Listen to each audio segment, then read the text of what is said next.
So the next set of plants are from Tropical Gardens in Vancouver, and I'm going to start off with the non-vanda plants. So these are mostly Cattleyas. So let's see here. I'm going to group them, I guess, in by species for now. I'll leave this one aside for now.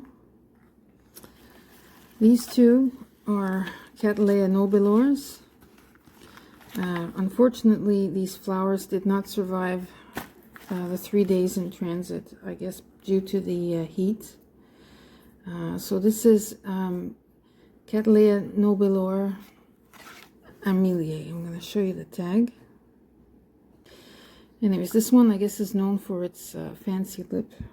Whoops.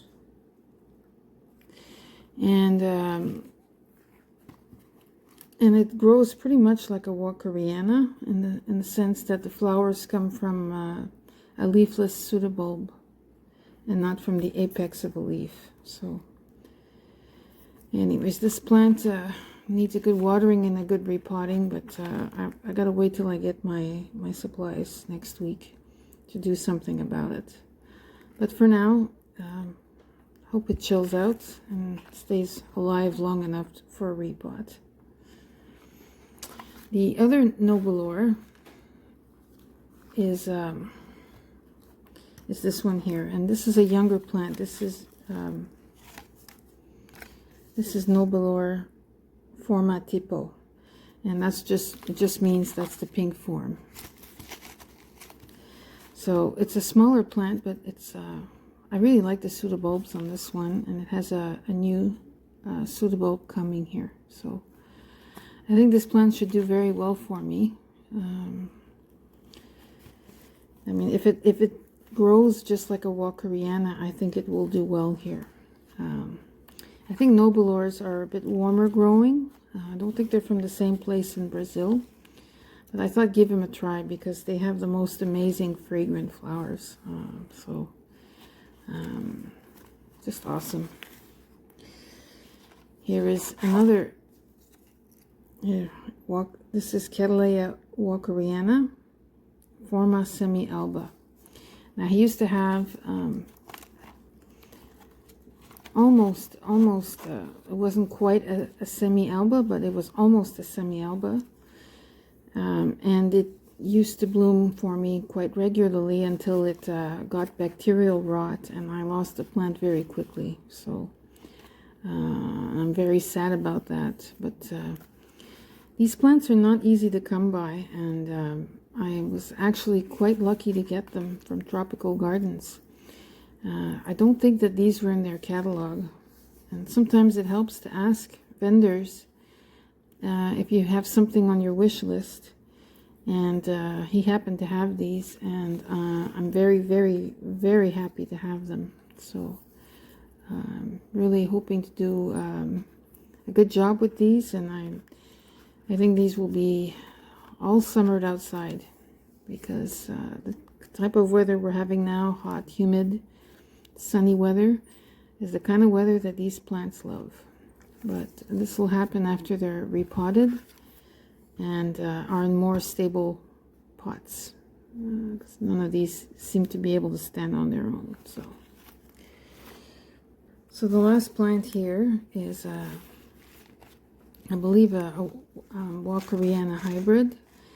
It's called LC Dacoa Flamea iname. Can't pronounce it. Anyways, the flowers are supposed to be white and have a red star pattern on them, hence the name Flamea. So it's a mature plant. I'm fairly certain this is blooming size or near blooming size. There is a new pseudobulb growing deep in the pot. So I'm hoping that this blooms next spring or possibly in the winter. I don't know. We'll see.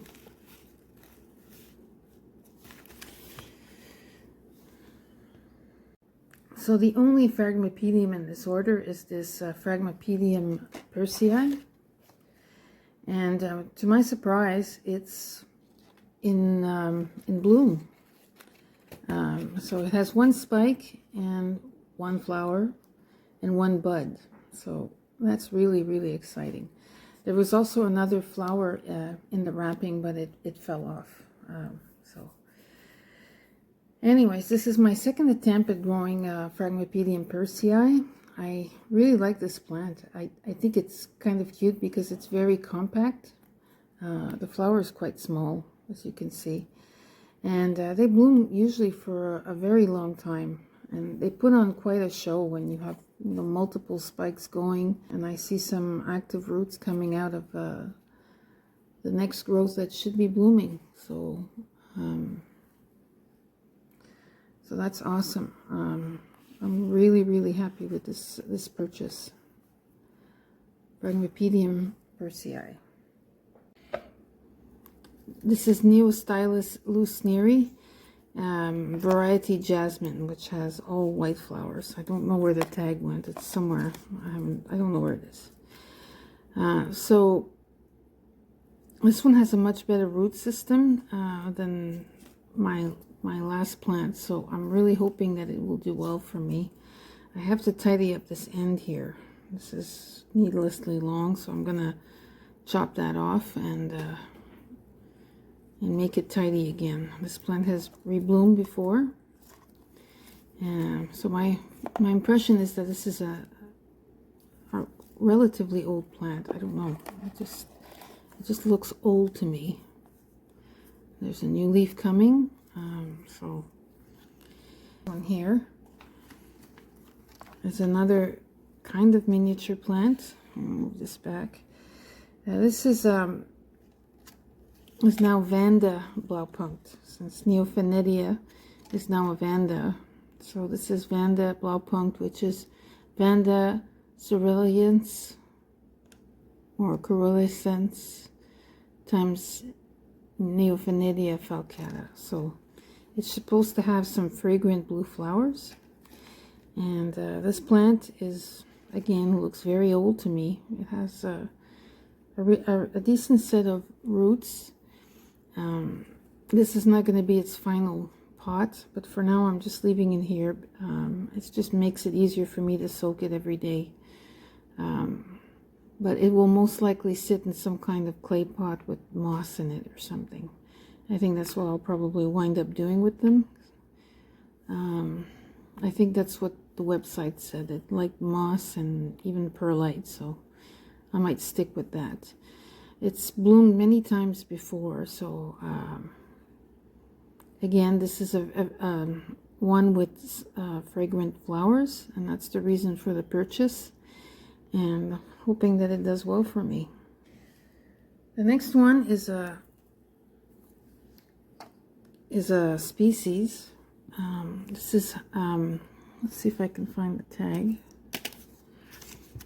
This is Holcoglossum amnesianum, and the reason why I bought this plant is because I have a Holcoglossum Kimbalium that's in bloom right now. So I really do like it a lot, so I thought I'd try a species this time. And I read somewhere that these smell quite nice. So when this came up on the Tropical Gardens website, I decided to snap it up. So this one is previously bloomed, and it has some really, really nice roots. So I'm not exactly sure what I'm going to do with it. I think I'm just going to put it in a glass vase, just like the other one. And I basically water these like maybe once or twice a week, depending on what time of year it is. And they don't get much bigger than this. This is, I mean, they can get big if and viney. If you have a plant for many, many years, they just get very, very long. But they don't have to be that big to bloom, as you can see, since it has a spike on an old spike on this one here. So, Holcoglossum amnesianum. So the last one I'm featuring in this order is this huge Vanda. This is, I'm not going to pull out the tag, but this is Pereira Tango Fire. is supposed to have some red and orange flowers. Surprisingly, I don't think it's scented, even though it has Bangkok Sunset as a parent, and Renanthera as the other type of parent, so probably why it's not scented. But the reason why I bought this plant is, let's see if I can find it.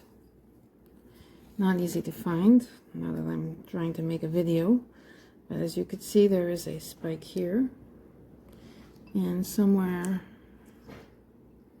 I can't find it, but I think on this one here there is also another spike.